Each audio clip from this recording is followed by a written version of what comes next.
Hello po kuya. Magkano per square meters yung baboy nyo?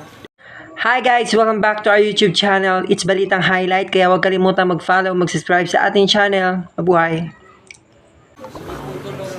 Ay, hindi ba? Magkano yung ano? 320 po ang kilo. 320? Mahal naman kuya.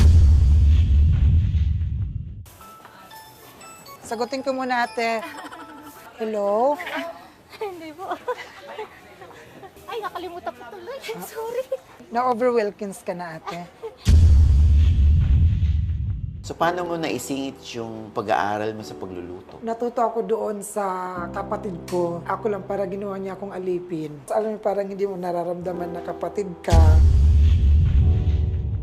Alam mo, dati nagtrabaho ko katulong. Bakit ka umalis? Di ba, pag yung amo natin, may mga kamag-anak sila. Ang hirap kasi parang, kung sino pa yung kamag-anak lang, siya pa yung nagpapakaamo-amo. Eh ako, palaban talaga ako. Huwag mo kong inaano, kamag-anak ka lang, katulong ako.